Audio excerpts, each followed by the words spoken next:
Oke guys, welcome back to Daily Charting with Toshi, di mana kita akan daily chart your favorite cryptocurrencies. Oke, dan sekarang kita masuk ke DCWT sesi kedua, di mana kita lebih membahas mengenai ke altcoins. Nah, buat lo yang mungkin masih mencari untuk BTC dan Ethereum, ya mungkin lebih buat macroeconomics juga, bisa cek di sesi pertama yang sudah kita upload tadi jam 12:30 siang, ya.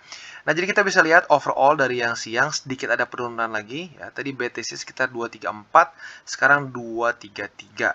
Nah, itu merupakan penurunan 4%, untuk Ethereum naik jadi sekitar 5%-an.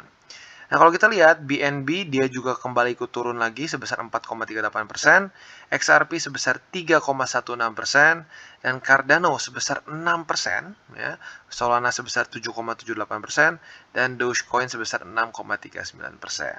Nah, jadi overall kita bisa lihat sepertinya koreksinya cenderung lanjut. Nah, untuk pertama yang akan kita bahas masuk dulu ke BNB.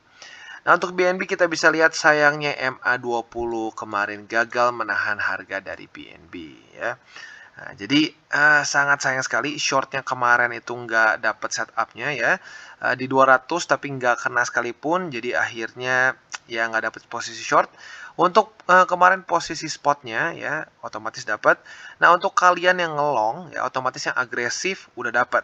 Buat yang konservatif masih selamat dari tembus kemarin, karena lagi-lagi kalau yang konservatif kan gua suruh lebih gini ya, turun ke bawah, koreksi, nah udah gitu ada konfirmasi sekali lagi, nah baru kalian ngelong. Nah, jadi buat kalian yang punya posisi short yang agresif, ada dua hal yang kalian bisa lakukan. Yang pertama, ini tembus, kalian bisa pertimbangkan untuk cut loss saja, boleh, itu oke-oke saja kalau kalian mau seperti itu. Atau yang kedua, kalian tunggu sampai besok. Tunggu sampai besok dan apakah MA20 berubah jadi resisten atau tidak. Nah, kalau dia tidak berubah menjadi resisten alias dia berhasil lagi break up ke atas atau reclaim MA20, ya sudah, di hold saja dulu. Nah, tapi kalau besok ternyata dia ke reject oleh 20 dan 20 mulai berubah menjadi resisten, nah buat kalian yang punya posisi long yang agresif bisa pertimbangkan untuk cut loss-nya di situ, ya. Jadi kurang lebih seperti itu. Dan selanjutnya yang mungkin menjadi support yang kita harus perhatikan adalah di daerah 282,7. Nah, di mana di sini adalah struktur satu lower high yang terbentuk kurang lebih di akhir Juli awal Agustus, ya. Nah, andaikan sampai BNB tembus dari sini, ya, that's bad. Kenapa? Karena secara struktur dia mulai membuat suatu lower low.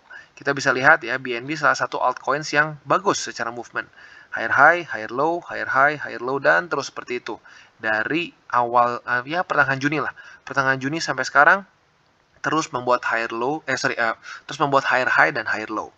Nah, andaikan kalau BNB sampai mulai daily close di bawah dari 282,7, artinya struktur mulai pecah. Ya, jadi ini menjadi satu support yang cukup penting untuk BNB. Apakah BNB bisa pertahankan atau tidak? Nah, di waktu bersamaan, kalau kalian mau akumulasi spot juga bisa. Ya, jadi ada dua akumulasi spot lagi. Walaupun tepatnya bisa dibilang tiga lah ya. Yang pertama ada di 282,7, ya, itu yang pertama. Yang kedua bisa pertimbangkan di MA50 yang ada di 271,6 dan yang terakhir ada di 263,6, ya. Nah, itu untuk spot. Untuk long juga bisa kalian pertimbangkan, tapi lagi-lagi ya kalau gue pribadi lebih sarankan tunggu ada konfirmasi. Tapi buat lo yang agresif pengen langsung pasang posisi short juga ya terserah lo. Itu mungkin lebih beresiko ya. Resikonya bisa langsung kita lihat seperti di MA20 kemarin, ya. Jadi kurang lebih seperti itu untuk BNB. Dan sebelum kita lanjut ke altcoins lainnya, ada pesan-pesan dulu dari sponsor kita pada hari ini. Oke, dan sebelum kita lanjut DCWT kita pada hari ini, ada berita bahagia dari sponsor kita yaitu Bitget, di mana mereka sedang ada program Agustus Sobat Fiesta. Kita bisa mendapatkan hingga 600 BGB untuk mereferensikan teman kita. Ya, ini berlangsung dari tanggal 17 Agustus sampai tanggal 26 Agustus 2022. Ya, cara kerjanya seperti apa? Simple, hanya bergabung dengan acara ini dengan cara mengklik tombol di bawah ini dan kalian tinggal bisa mengundang semua teman-teman kalian dengan link referral kalian ya. Setiap teman yang kalian bawa itu bisa mendapatkan 15 BGB ya. Nah, otomatis semakin banyak yang kalian bawa akan semakin besar juga hadiah kalian ya. Nah, jadi totalnya lagi-lagi bisa mencapai 600 BGB. Caranya seperti apa? Masuk ke Bitget, lalu kita bagikan referral kita ke teman-teman kita ya. Pastikan teman yang kalian mendaftar di akun Bitget dengan referral Anda. Dan yang ketiga, pastikan teman kalian melakukan peragangan spot minimum 100 USDT selama periode berlangsung. Nah, di sini kita bisa lihat dari tingkatannya. Bagi yang rookie, ini satu orang saja yang memenuhi syarat, kalian akan mendapatkan 15 BGB. Silver Master, 3 orang yang mendaftar, atau lebih dari itu, bisa mendapatkan 50. Dan yang terbesar ada di All Star, 600 BGB dengan 30 pengguna yang memenuhi syarat. Nah, itu bisa mendapatkan maksimum di 600 BGB. Nah, selain dari itu, kalau lu masuk ke top 3, ya, lu bisa mendapatkan lagi maksimum tambahan 2000 BGB. Yang nomor satunya, atau ranking satunya lu mendapatkan tambahan 2000, ranking 2-nya bisa 1000, dan ranking 3-nya 500. Ya, jadi kurang lebih seperti itu. Dan pastikan sebelum kalian ikut ini, baca dulu syarat dan ketentuan. Apabila cocok, bisa langsung mengikuti program ini. Oke, nah untuk Atom, dia ceritanya cukup berbeda. Ya, kalau BNB kemarin lanjut lagi koreksi, Atom kemarin malah terpantul oleh MA20. Walaupun technically speaking nggak kena, ya nyaris banget kena. Nah, jadi ini buat yang posisi short kemarin di Atom nih sedikit sedih nih ya. Buat lu yang mungkin si TP-nya dinaikin sedikit, kena nih. Tapi buat yang pas banget di MA20, sayangnya nggak kena. Nah, tetapi di waktu bersamaan kita masih bisa lihat juga dengan jelas daerah 12,38 ini sepertinya masih menjadi resisten. Nah, jadi lagi-lagi untuk Atom sepertinya masih di price range yang sama. Nah, buat kalian yang punya posisi short di sini, sebenarnya kalian boleh saja pertimbangkan untuk TP dulu aja, ya. Kalau kalian merasa bahwa wah resikonya gue nggak nyaman nih, ya. Lagi-lagi setiap orang berbeda-beda. Kalau ada orang yang mungkin lebih besar series tolerance-nya, ya mungkin siap ambil resikonya nggak apa-apa, di hold dulu aja. Ada saja kemungkinan dia bisa reject lagi dan lanjut ke MA20 daily. Nah, tetapi sekali lagi gue ingatkan buat kalian yang mungkin lebih konservatif ya, udah nggak apa-apa bang, untung tipis-tipis dulu aja, ya udah bisa TP sekarang. Karena kalau kita lihat volumenya kemarin bergeser ya dari 4 hari volume sellers, tiba-tiba tanggal 17 Agustus kemarin ya waktu hari kemerdekaan, dia malah berubah menjadi volume buyers dan meningkat cukup lumayan dibandingkan dengan hari-hari sebelumnya ya. Jadi kurang lebih seperti itu untuk posisi short. Untuk posisi long dan spotnya sayangnya ya sama seperti kondisi TP-nya nggak kena. Maka dari itu masih sama untuk posisi long dan TP yaitu di MA20 di $11 lebih 19 sen. Nah lagi-lagi untuk long, kalau gue pribadi lebih sarankan tunggu konfirmasi. Ya, jangan main kena aja langsung long karena ada resiko seperti tadi kayak di BNB. Ya. Jadi kurang lebih seperti itu untuk Cosmos. Sampai sekarang masih oke. Struktur masih oke, cenderung masih higher high dan higher low. Ini termasuk salah satu aset yang movementnya juga bagus seperti BNB ya. Higher high, higher low, higher high, higher low, dan seterusnya. Jadi ini cukup penting nih. Apakah dia bisa mempertahankan $11 lebih 60 sen atau tidak nih? Kalau dia bisa pertahankan, ini tentunya akan bagus dan masih polanya masih tetap utuh. Tapi kalau sampai Cosmos tiba-tiba jebol dari $11 lebih 6 sen, ya, itu bisa menjadi satu pertanda yang nggak terlalu bagus. Ada kemungkinan bisa reversal mulai bearish, ya. Jadi overall seperti itu untuk Atom. Oke, dan selanjutnya kita geser ke Phantom, dan Phantom sayangnya menembus MA20 kemarin. Ya, padahal sudah ada tanda-tanda seperti bisa bertahan, tetapi di akhir-akhirnya nggak kuat dan jebol juga. Nah, buat kalian yang mungkin sudah pemegang posisi short dengan TP agresif, kemarin sudah, waduh, nyaris kena banget ya target TP yang agresif di 34 sen. Tapi pada faktanya sayangnya belum berhasil kena. Nah, jadi buat kalian yang TP agresif ya, buat short dan TP agresif, boleh saja bersabar dulu ya karena sekarang masih punya backup MA20 sebagai resisten. Jadi mungkin saran gue hold dulu aja ya. Hold sampai kita lihat kalau sampai dia tembus lagi MA20, mungkin lo bisa pertimbangkan TP. Tapi selama dia masih kalau reject MA20, mendingan kita hold aja. Karena udah tipis dekat lagi kena TP. Ya. Jadi itu untuk posisi short, kalau yang otomatis yang konservatif udah kena dari kemarin-kemarin ya. Kalau untuk posisi long dan spotnya tinggal kita balik saja sama di daerah 34 sen. Jadi kalau spot boleh langsung pasang buy limit aja, silakan ya karena lagi-lagi bentuknya lebih ke averaging dan jangka panjang. Kalau untuk long ya sekali lagi gue sarankan lebih baik ada dulu konfirmasi. Jadi nggak langsung lu pasang posisi long, lu pendingin gitu. Karena ada kemungkinan jebol seperti BNB tadi di atas, ya.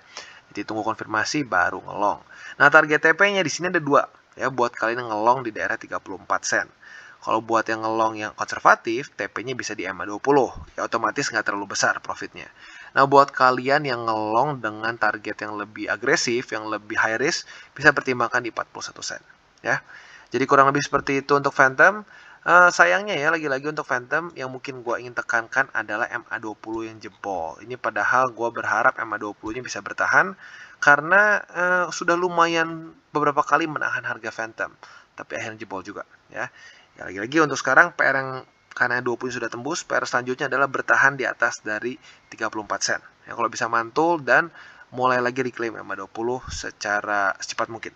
Oke, dan selanjutnya Cardano. Dan congratulations bagi kalian yang nge-short Cardano di 57 sen. Ya memang high risk, tapi ya kadang-kadang kita meresikokan hal juga bisa mendapatkan keuntungan. Jadi lagi-lagi kita nggak pernah bisa tahu kapan waktunya kita agresif maupun konservatif.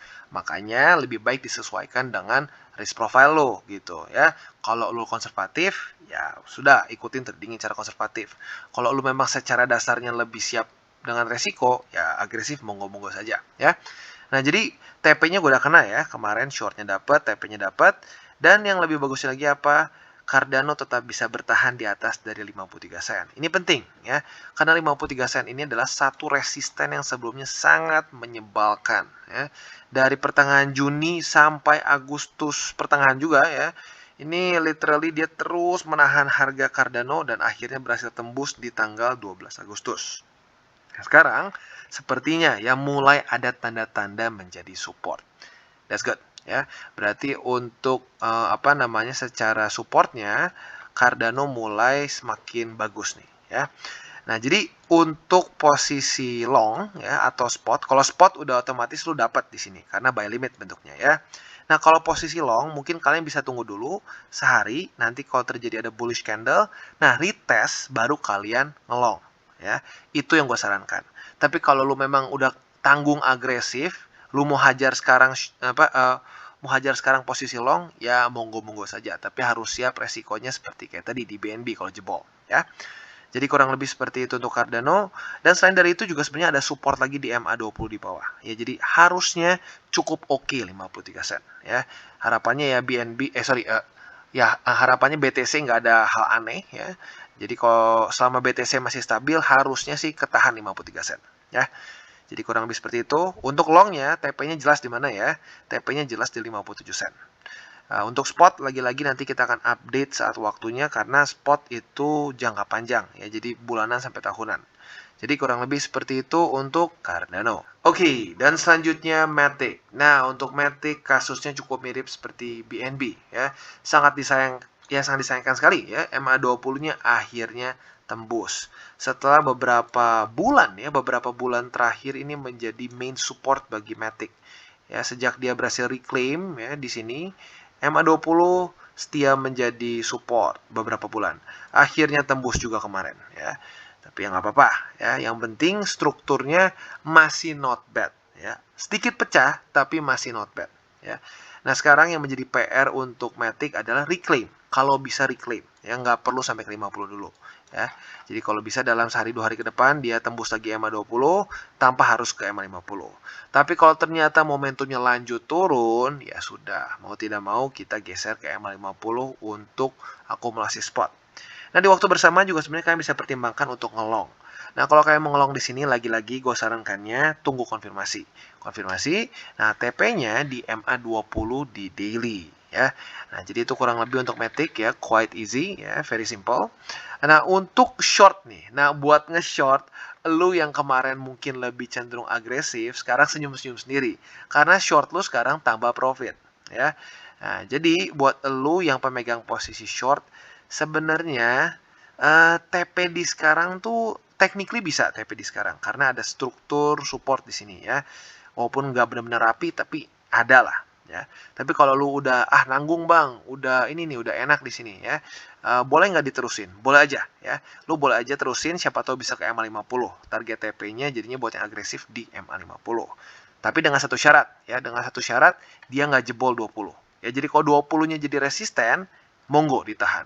Tapi kalau 20 jebol lagi ke atas, gue sarankan TP ya.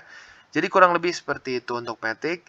Struktur masih oke ya, tapi sedikit pecah di sini ya. Yang ini sedikit pecah. Jadi harapan gue adalah dia bisa lagi reclaim 20 ya. Tentunya itu buat ini ya, buat long term. Kalau buat yang pemain short sih berharapnya sampai 50 tentunya ya. Oke, dan selanjutnya kita geser ke Polkadot.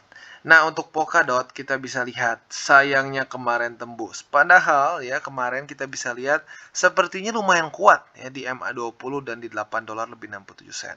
Tetapi akhirnya ada reversal ya dan akhirnya jebol ke bawah. Ini jujurnya secara struktur nggak terlalu bagus ya karena kita bisa lihat padahal baru saja terjadi golden cross di sini. Belum sempat retest 20 tapi langsung jebol. Nah, jadi sayangnya untuk price range 9 dolar 54 sen dan 8 dolar lebih 67 sen sepertinya prematur tembusnya ya. Nah, jadi sayangnya untuk short kita sudah TP semua kalau berdasarkan trading plan kita. Ya, jadi untuk sekarang mungkin lo bisa pertimbangkan lagi nge-short apabila ya dia retest di sini. Dia retest ini kalau reject lagi, nah lo bisa pertimbangkan untuk nge-short di 8 dolar lebih 67 sen. Tentunya dengan target TP di MA50 ya. Nah, untuk long dan spot otomatis tinggal kita balik saja ya di MA50 ya. Jadi target TP untuk short di MA50 dan untuk buka posisi spot dan untuk nanti long juga bisa di MA50 yang sekarang ada di 7 dolar lebih 75 sen. Lagi-lagi ya, lu juga rada capek ngedengarnya, tapi gue harus selalu ingatkan, gue sarankan buat posisi long, tunggu konfirmasi. Jangan cuma sekedar pasang kayak pending limit gitu ya, atau pending buy. Atau lebih tepatnya pending long lah ya. Karena kalau lu ngelong, itu harus dengan extra precaution.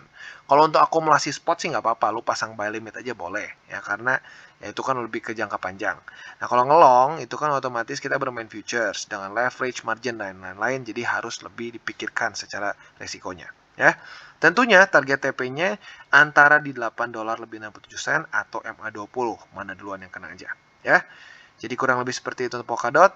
Untuk struktur mungkin ya harapannya adalah jangan sampai dia tembus daerah sini ya. Kalau tembus 7 dolar 91 sen, strukturnya pecah ya. Kalau struktur pecah ada kemungkinan dia bisa reversal dari pola yang mulai bullish menjadi pola yang bearish lagi ya.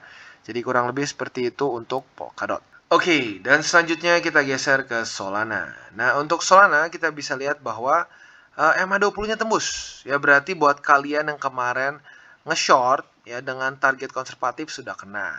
Nah, untuk yang target lebih agresif sekarang on the way kena ya. Nah, tentunya buat lo yang masih pegang posisi short dengan TP agresif, bisa kalian hold ya. Lagi-lagi saran gua sih lihat sampai MA20 jadi resisten atau tidak. Kalau MA20-nya jadi resisten, nggak apa-apa, lu pertahankan terus. Tapi kalau sampai dia tembus 20, ya daily close di atas 20, nah lu bisa pertimbangkan untuk TP dulu aja, cari setup baru, ya. Jadi kurang lebih seperti itu untuk posisi short, ya, quite simple. Nah, untuk posisi long atau akumulasi spot bisa pertimbangkan di MA50 juga. Ya, jadi target TP untuk agresif bisa dipertimbangkan juga untuk akumulasi spot atau posisi long. Untuk spot boleh buy limit, untuk akumulasi long ya, atau lebih tepatnya buka posisi long, gue sarankan lagi-lagi tunggu konfirmasi ya. Jadi kurang lebih seperti itu untuk Solana, quite simple dan secara struktur sebenarnya dibilang bagus banget nggak? Ya, Solana mungkin salah satu yang sedikit kurang volume sebenarnya ya. Dia kalau naik tuh nggak terlalu bagus jujur dalam beberapa bulan terakhir. Di sini sempat double top ya. Tapi untungnya nggak jebol ya, double topnya ketahan oleh 50, lalu sempat tembus dikit tapi semua struktur yang jebol lagi. Jadi ya jujurnya untuk Solana sedikit so-so secara bentuknya. Tapi ya keunggulannya apa? Solana nggak tembus summer low. Jadi masih kalau secara makronya banget masih lebih mending dibandingkan beberapa aset lain ya. Jadi kurang lebih seperti itu untuk Solana dan itu mungkin penutupan dari DCWT kita pada hari ini.